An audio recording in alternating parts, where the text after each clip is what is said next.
तो कहानी कुछ ऐसी है कि भाइयों ने एक योजना बनाई और अपने तीर की जो नुकीली है उसको तेज करने के लिए उसी पहाड़ पे जाकर के उन्होंने घिसा, उसको तेज किया अपने हथियार को, जिससे अपनी बहन को मारा जा सके और इनके मांस को खाया जा सके। क्या हुआ था उस दिन, जिसके बाद से ये जगह बिल्कुल अमर सा हो गया। मैं चाहता हूँ कि बेड कमेंट करने से पहले वीडियो पूरी देखें, उसके बाद किसी निष्कर्ष में आप पहुँचे। तो चलिए, सनसनाती हवाओं के बीच बिल्कुल नीले आसमान के नीचे झारखंड पैदल यात्रा का आज 184 दिन जो है वो क्रॉस कर रहा हूँ। इस ब्लॉग को मैं इंस्टेंट डालने की कोशिश कर रहा हूँ क्योंकि रक्षाबंधन बिल्कुल सामने आ रहा है और हर भाई की एक बहन के साथ बहुत ही अटूट रिश्ता होता है। बचपन में लड़ते हैं, झगड़ते हैं, कई सारी घटनाएं होती हैं, बाल पकड़ करके मारो, नोचो, हैं ऐसे मुट्ठी बांध करके दब दब दब दे दो, तो बहुत तरह की ऐसी चीज़ें होती हैं। हाँ, वो चीज़ें एक्चुअली मुझे याद आ गई बिकॉज इस बार रक्षाबंधन में मैं घर नहीं जा पाऊँगा।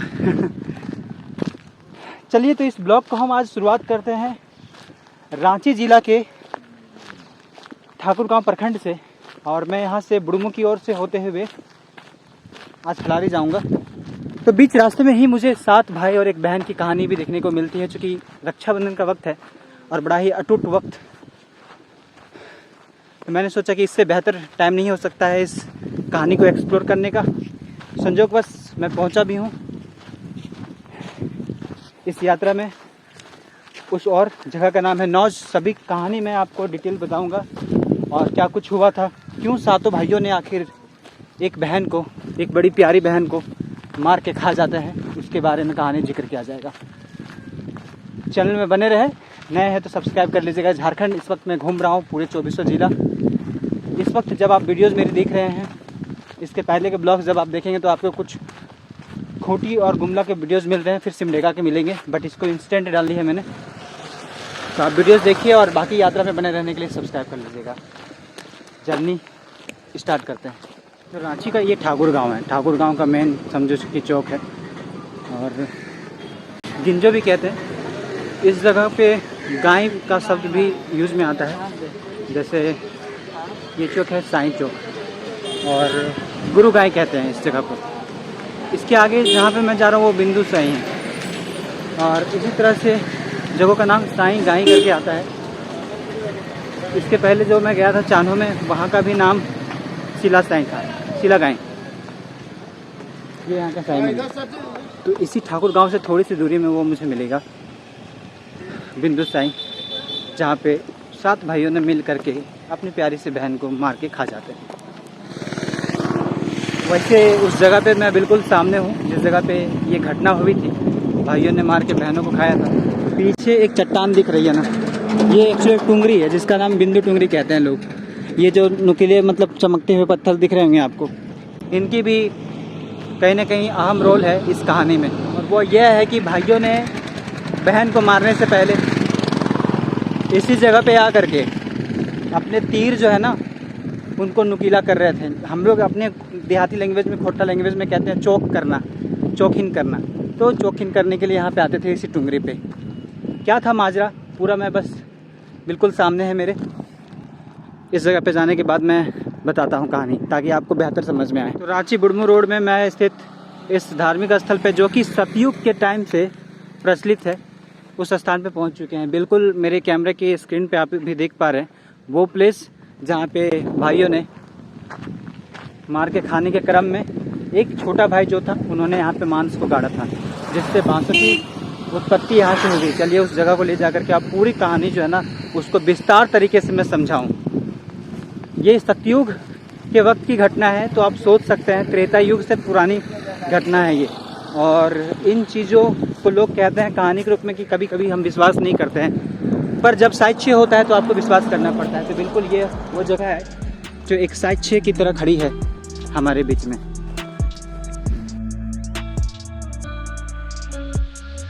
कुछ ऐसा समथिंग बोर्ड जो है वो आपको ऐसा कहती है कि ये प्राचीन मुंडा धर्म सतयुग बिंदु बसायर है, मतलब बिंदु वो पर्वत जो था वो।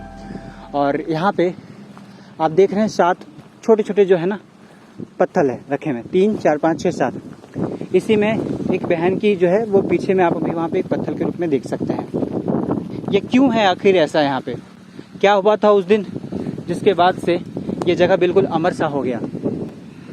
ये जो बांस आप देख रहे हैं, मैं आपको बताऊं कि ये सतयुग के वक्त से इस जगह पे स्थित है और श्वेता उगी हुई है। तो कहानी कुछ इस प्रकार से है दोस्तों कि सतयुग के वक्त में कुछ 7 भाई और एक बहन साथ इकट्ठा रहा करते थे। कहीं भी घूमना हुआ, जंगल, गांव, किसी भी कस्बे में, तो वो साथ में घूमते थे, खेलते थे। पेड़ों में झूले टांग करके, कुछ इस प्रकार से केंद्र के पेड़ों में झूले टांग करके वो खेला करते थे। और बड़ा ही प्रेम था उनका आपस में, बहुत ही ज़्यादा। जैसे कि हर भाई बहनों के बीच में प्रेम होता है, भले लड़ाई होता है वो अलग मैटर है, बट जब बहन विदाई होकर के जाती है ना, तो उसका प्रेम कुछ अलग ही होता है। ये बताने योग्य बातें नहीं, आप कमेंट करके बताइएगा। तो चलिए कहानी में आते हैं। जब वो खेला करते थे तो साथ में खाना भी बांट के खाया करते थे। मतलब कुछ भी बना तो उसको 8 भाई बहनों में बीच में बांट करके बड़ा प्रेम से खाया करते थे। एक दिन की बात है, भाई सभी जंगल में शिकार करने के लिए गए और जो भी चीज़ें होती हैं कि जो लड़के करने के लिए जाते हैं, बहन खाना बना रही थी। खाना बनाने के क्रम में साग बना रही थी, तो उस साग को काटते उनकी उंगली भी कट जाती है। और जो उंगली कट जाती है, उस उंगली से जितनी भी खून निकलती है, क्योंकि भाई देख ले तो डांटे नहीं और फटकारे नहीं, इस डर से वो सारे साग में ही पोंछ देती है। जब वो साग खाते हैं भाई, सभी भाई लोग खाते हैं कि अरे यार आज बहुत ज़्यादा टेस्टी लग रहा है, ये बोल करके वो पूछते हैं अपने बहन से कि आखिर तुमने आज मिलाया क्या। जैसे हमारे घर में कुछ सब्जी बनता है तो डेफिनेटली हम अपनी मम्मी से पूछ रहे होते हैं, अपने बहन से पूछ रहे हैं, यार ये तुम आज मिला दी है क्या कुछ मिलाई है, कौन से मसाले लगा दिए हो जिसमें टेस्टी आ गया है। तो बिल्कुल ये लोग ऐसे ही पूछे थे।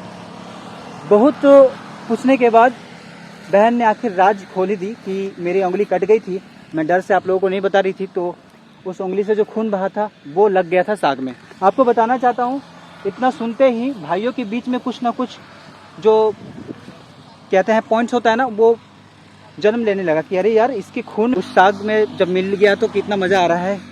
इस साग में मिलने से इस साग की जो टेस्ट है वो ज़्यादा बढ़ गई, तो सोचो इसके खून में इतना मज़ा तो इसके मांस में कितना मज़ा होगा। ये सोच करके उन भाइयों ने एक बुरा कृत्य करते हैं, बहन को मारने की साजिश रचते हैं। मैं आपको दिखाऊं कि एक पहाड़ है यहाँ पे जिसको बिंदु टुंगरी कहते हैं। पहले उनका घर हुआ करता था उस टुंगरी के उस पार, उसके बाद बीच में इस जगह बनाया गया घर, इसी केंद्र के पेड़ के आसपास, जो आप अभी इस वक्त स्क्रीन पे देख पा रहे हैं ना, ये केंद्र के पेड़। आप ये मजाक ना समझे, ये केंद्र के पेड़ बहुत पुरानी है और इसमें कभी भी फल नहीं लगी। जितने भी देखने वाले बुजुर्ग हैं उन्होंने यही बताया कि कभी इस पेड़ में हमने कोई फल नहीं देखा। तो कहानी कुछ ऐसी है कि भाइयों ने एक योजना बनाई और अपने तीर की जो नुकीली है उसको तेज करने के लिए उसी पहाड़ पे जाकर के उन्होंने घिसा, उसको तेज किया अपने हथियार को, जिससे अपनी बहन को मारा जा सके और इनके मांस को खाया जा सके। इतनी मतलब मैं क्या ही बताऊं, मेरे रोंगटे कांप रहे हैं और मुझे बड़ा अजीब सा लग रहा है। बट ये एक नियति थी और नियति का खेल सभी 8 भाई बहन खेल रहे थे। मैं चाहता हूं कि बेड कमेंट करने से पहले वीडियो पूरी देखें, उसके बाद किसी निष्कर्ष में आप पहुंचे। तो चलिए कहानी जारी रखते हैं। क्या होता है कि भाई सारी योजना बना चुके होते हैं और चूंकि बहन को पता नहीं होता है। 7 भाई होते हैं, 7 भाई में से एक छोटा जो भाई होता है उसका बड़ा प्रेम होता है अपने बहन से, और बहन भी बहुत प्रेम कर रही होती है अपने छोटे भाई से। मैं आपको बताऊं, वो थोड़ा हैंडीकैप्ड होते हैं, एक आंख से वो देख पाने में असक्षम होते हैं। वो छोटे भाई की बात मैं कर रहा हूँ, जो बहुत बार रोकते हैं अपने भाइयों को कि प्लीज़ हमारी बहन के साथ, मतलब हमें ऐसा नहीं करना चाहिए, प्लीज़ ऐसा मत करो, ऐसा मत करो। क्योंकि वो बड़ा दयावान थे अपने बहन के प्रति, और चूँकि 8 भाई बहनों में बड़ा प्यार था, बट फिर भी पता नहीं, एक होता है ना कि इंसानों के बीच में वो राक्षसपन जो है कभी ना कभी जग जाता है, वो हुआ था। तो 7 भाई की योजना होती है, मैं तो बोलूँगा 6 भाइयों की, जिसमें से छोटा भाई जो होता है उसको ज़बरदस्ती इस प्लान में शामिल होना पड़ता है, क्योंकि चूँकि वो हैंडीकैप्ड होता है, वो असक्षम होता है कुछ कर पाने में, इसीलिए उनको मजबूरी इस कहानी में जुड़ना पड़ता है। अंततः वो दिन आ जाता है जब बहन को ठग करके उस टुंगरी के ऊपर ले करके ये बोल करके जाया जाता है कि चलो मैं तुम्हारे पियर का घर दिखाऊं, मतलब गुइया का घर है ना। तो वो दिखाने के लिए, आप समझ पा रहे हैं, वर होने वाला जहाँ पे शादी होगा, तो उस टुंगरी से बहाना करके वो देखो वहाँ पे उस गांव में होगा। मतलब यहाँ 2 टुंगरी, एक टुंगरी ये टुंगरी है और एक टुंगरी वहाँ पे बिल्कुल मेरे हाथ की ओर जो आप देख पा रहे हैं उधर है। तो भाइयों ने ये समझाने की कोशिश की कि चलिए मैं आपको दिखाऊँ, आपके शादी होंगी तो कहाँ होगा, ये बोल करके। बहन तो बड़ी प्यारी, उन्होंने तो विश्वास ही करते थे, अपने भाइयों से प्रेम ही करती थी। उस प्रेम में बेचारी वो चली गई। जब उसे पहाड़ पे लेकर के जाया गया तो सातों भाइयों ने एक एक करके ट्राई किया। 6 भाई बोलेंगे, 6 भाइयों ने एक एक करके सबने मारने की कोशिश की पीछे तरफ से। एक भाई उसको बहकाता कि उधर देखो उधर देखो, और ऐसे करके दूसरा भाई मारने की कोशिश करता है। ऐसे करके 6 बार ट्राई हो चुकी, कोई नहीं मार पाया। लास्ट जो टाइम था वो था छोटे भाई का। छोटा भाई चूँकि नहीं मारना चाहता था तो उसके तीर इधर उधर जाते थे। चूँकि बहन बड़ा प्यार करती थी छोटे भाई से, छोटा भाई मारना भी नहीं चाहता था, बट फोर्स में आकर के उनको मारना पड़ता है।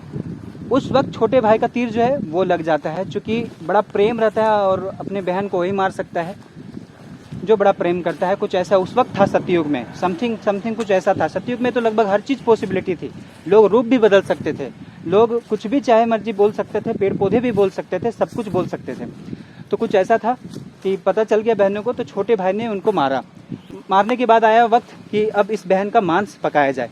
तो सातवां भाई फिर भी बोल रहा है, मतलब जो छोटा था वो फिर भी बोल रहा है कि नहीं प्लीज़ अब तो ये मत करो, इन लोग तुम लोग जो पाप कर रहे हो ये तो मत करो। मैं चलते चलते बिल्कुल इस जगह पे आ चुका हूँ जहाँ पे लोग पूजा वगैरह करते हैं, और मैं क्षमा याचना चाहता हूँ कि अगर मेरे से कुछ इधर गलती हो जाए, क्योंकि कई सारे लोगों की आस्थाएं इस जगह से जुड़ी हुई हैं, खास करके मुंडा ट्राइब्स की। तो आपको और आगे बताना चाहूँ कि मांस बनाने के क्रम में 6 ही भाई आगे आते हैं, छठा फिर भी नहीं आता है। तो उसको टास्क दे करके इस काम से थोड़ा दूर रखा जाता है ताकि वो बॉदरिंग ना करे। तो 2 टास्क उसको दिए जाते हैं कि तुम जंगल जाओ लकड़ी लाने के लिए। लकड़ी लेने के क्रम में उसको एक छोटा सा रस्सी दिया जाता है ताकि उसमें बांध पाने में, चूँकि बहुत सारी लकड़ी की ज़रूरत होगी बहन के मांस को जलाने के लिए, मतलब खाना पकाने के लिए, तो बहुत सारी लकड़ी की ज़रूरत होगी। तो हम छोटा सा लकड़ी बांधने का छोटा सा रस्सी देंगे तो ये बार बार गिरेगा लकड़ी, तो बार बार उठा के लगेगा। इससे क्या होगा कि टाइम ज़्यादा स्पेंड हो जाएगा। इसके साथ साथ एक थोड़ी सी छेद वाली घड़ा मिलती है भाई को, छोटे भाई को, ताकि इस घड़े को वो ले करके जाए और घड़े में पानी जब भर के लाए तो फिर आधे दूर में घड़े की पानी ख़त्म हो जाएगी। तो इन चीज़ों को शर्तों में रख करके, मतलब ये मनसा होती है 6 भाइयों की, ताकि मांस को पकाने में या फिर कुछ इसको आगे कार्यक्रम करने में किसी भी तरह की उनको प्रॉब्लम ना हो छोटे भाई की तरफ से। तो ये करके भाई को भेजते हैं, टास्क देते हैं छोटे भाई को। अब छोटा भाई जब जंगल जाता है तब तक यहाँ पे मांस पक रहा है बहन का। जब छोटा भाई जंगल जाता है तो उस वक्त वो जब पानी वहाँ से उठा के लाता है घड़ा में तो रोने लगता है जा करके उसी डोभा हम कहते हैं, छोटा सा आप कह सकते हैं कुआं के टाइप, जहाँ पे पानी होती थी पहले खेतों में, लोग खेतों से पानी उठा करके, जोरिया भी कहते हैं, तो वहाँ से उठा के लाने में। तो उन्होंने विनती की, रोने लगा वो कि यार ये तो घड़ा भी इन्होंने ऐसा दिया कि मैं अपनी बहन के मांस पकने से रोक भी नहीं सकता हूँ और इधर ही रुक जाऊँगा, कि ऐसा दिया है कि भर भी नहीं सकता है जल्दी पानी। तो मेंढकों ने चुप कराया उस वक्त आकर के उस डोभे से निकल के, तुम क्यों रो रहे हो? भाई ने बोला कि ऐसा ऐसा टास्क मुझे मिला है, मेरी बहन का मांस पकने वाला, अगर मैं जल्दी नहीं जाऊँ तो पका देंगे वो लोग। तो सारे मेंढकों ने उस घड़े में चिपक गए ताकि वो पानी, छेद जो था उस छेद से पानी ना निकले। मैं चलते चलते खेत की तरफ जा रहा हूँ ताकि मैं आपको वो डोभा दिखा सकूँ जो अभी भी है। उसको थोड़ा सा जीर्णोद्धार कर दिया गया है कुछ कमेटी के द्वारा। तो उन डोभा में भेजा गया था जिस डोभा में कि वहाँ से तुम पानी लेकर के आओ। बहन भी उसी डोभा से पानी लाया करती थी और मेंढकों के साथ उनका भी बड़ा प्रेम था। तो जब मेंढकों ने सुना तो उस घड़े में चिपक गए ताकि पानी जल्दी भरे और भाई जल्दी से वहाँ पे जाए और बहन के मांस को पकने से रोके। मेंढकों ने इस प्रकार से मदद की। दूसरा, जब लकड़ी लाने के क्रम में क्या होता है कि जब वो छोटी रस्सी लेकर के जाते हैं जंगल में तो वहाँ रोने लगते हैं कि भाइयों ने बड़ा छोटा सा रस्सी दिया। तो सांप वहाँ पे मदद करते हैं कि चलो मैं बंध जाता हूँ और जल्दी जाओ। इधर मेंढक मदद करते हैं, उधर सांप मदद करते हैं। इस प्रकार से प्रकृति भी मदद करती है कि बहन की मांस जो ना पकी जाए और इतना बड़ा कुकृत्य होने से रुके, बुरा होने से रुके। मैं चलते चलते बिल्कुल उस खेत में आ चुका हूँ जिस खेत में, हरी भरी खेत आप अभी देख सकते हैं, उस खेत में वो डोभा है जिस डोभे में छोटा भाई आया था पानी लेने के लिए, जहाँ पे बहन भी आती थी इस पानी को उठाने के लिए, भाइयों को पिलाने के लिए, खाना बनाने के दौरान इसका यूज़ किया जाता था। तो चूंकि बहन का भी बड़ा प्रकृति से प्रेम था, बिल्कुल उसी तरीके से जिस तरीके से बहन भी रस्सी की जगह सांप बंद करके आते थे उनके लकड़ियों के साथ ताकि बहन को कोई कष्ट ना हो। और जैसे कभी बर्तन फूट जाता था तो बहन के उस बर्तन में, जब बर्तन लेकर के आती थी बहन पानी के लिए, तो उस बर्तन में मेंढक चिपक जाते थे। बिल्कुल इस प्रकार से छोटे भाई के भी टाइम हुआ। तो छोटे भाई के मन में बड़ा श्रद्धा था उसके बहन के लिए, इसलिए ऐसा हुआ। इन लोगों ने, प्रकृति ने मदद की। पर जब वो जाते हैं तब तक क्या होता है, मांस पक जाता है। अब आई मांस को खाने की बारी।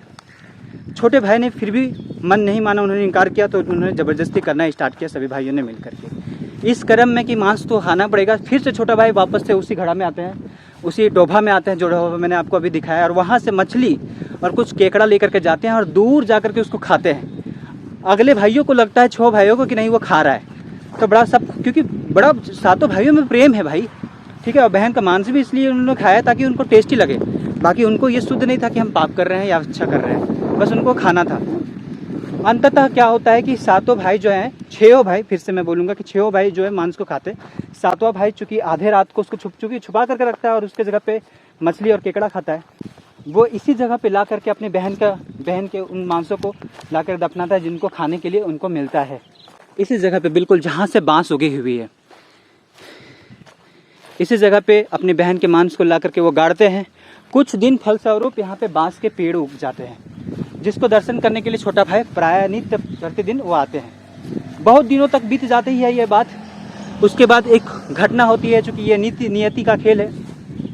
एक बहुत गरीब आदमी जो बांसुरी बजा करके घर घर में मांगता अपने जीवन यापन के लिए, वो यहाँ पे आते हैं। वो इस जगह पे बांस देखते हैं, उनको बड़ा भाता है। देख करके उनके मन में आता है कि क्यों ना इससे केंद्रा बनाया जाए। मैं आपको बताऊं कि केंद्रा एक जो है वो वाद्य यंत्र होता है, तो वो यहाँ से बांस लेकर के जाते हैं। प्रकृति का खेल देखिए, नियति का खेल देखिए। इस बांस के केंद्रा को बनाते हैं और वो गांव-गांव विजिट करते हैं, हर जगह पे उनकी कमाई होती है। बट वक्त आता है, एक काल आता है जब घूम फिर करके इसी बहन के 6 भाई के घर में वो जाते हैं, चूँकि भाई तब तक अलग हो चुके हैं, और 6 भाई के पास वो जाते हैं और वाद्य यंत्र से अपना गाना बजाते हैं। तो उस वक्त चूँकि बहन जो है मच्छी के रूप में, इस लकड़ी के रूप में वो वहाँ पे घुस चुकी है उसके वाद्य यंत्र में, उस बांसुरी या केंद्रा नामक जो भी वाद्य यंत्र था उस वक्त। तो वो आवाज़ लगाती है, नाय बाज रे केंद्रा, नाय बाज ईद और दुश्मन के घर हकाओ। ठीक है, मतलब इसने काटा भाई हकाओ, काटो भाई हकाओ, मतलब वो मेरे को मारे हैं, मत बजो रे केंद्रा, वो हमको मारे हैं इसीलिए तुम मत बजो। 6 के घर में सेम कांड होता है। बट जब 7वां भाई के यहाँ पे जाते हैं, जो बड़ा गरीब और जो बड़े मतलब मैंने बताया आपको कि एक आंख से नहीं देख पाते, उनके घर जब ये जाते हैं तब ये बजने लगता है कि बाज बाज रे केंद्रा, बाज बाज रे ईद और सहोदर भाई हकाओ। ठीक है, ये अपना यही भाई है जिन्होंने समझा और यहाँ पे ला करके गाड़ा, जिससे तुम केंद्रा बने हो।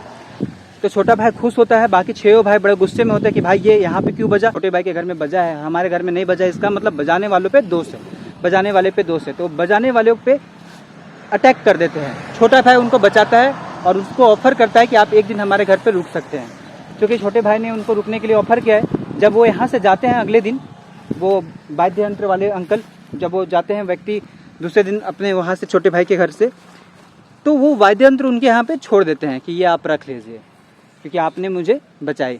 छोटा भाई क्या करता है, अगले दिन जब वो उसको रख देता है कि इसको चलो किसी दरवाजे में रख देते हैं, किसी खिड़की में रख देते हैं, वो खिड़की में रख करके काम करने के लिए चला जाता है। जब काम करके आता है तो देखता है कि सारी चीज़ें, खाने पीने की चीज़ें जो है वो बनी बनाई है। ऐसा 1-2 दिन तक होता रहा। छोटे भाई को कुछ ना कुछ शक हुआ कि आखिर ये चीज़ हुआ कैसे। मैंने आपको बताया सतयुग का वक्त था, उस वक्त पेड़ पौधे सब बोलते थे, उस वक्त कुछ भी किसी चीज़ का भी रूप ले सकता था। तो छोटे भाई ने मक्खी का रूप लेकर के एक दिन इस चीज़ को परखा कि आखिर कौन बनाता है मेरे खाने। तो उन्होंने देखा कि जो रखी हुई है वाद्य यंत्र केंद्रा, उससे एक लड़की निकली और उसने खाना बनाया। जब उनका फेस देखे तो चौंक गए, क्योंकि एक आंख से वो देख पाते थे, तो उन्होंने देखा तो चौंक गया कि ये तो हमारी बहन है। इस प्रकार इस कहानी में ये ट्विस्ट आता है कि बहन वापस आ जाती है। बट चूंकि 7 भाई के घर में जब घूम रही थी, मतलब 6 भाई के घर में घूमी, तो उन्होंने मना किया क्योंकि वो उसको पता था कि अगर मैं यहाँ पे पुनः आई तो फिर मुझे पुनः मार के खा लिया जाएगा। बट इस भाई ने मेरे को हर तरह से बचाने की कोशिश की, इसीलिए मैं यहीं पे रहूँगी।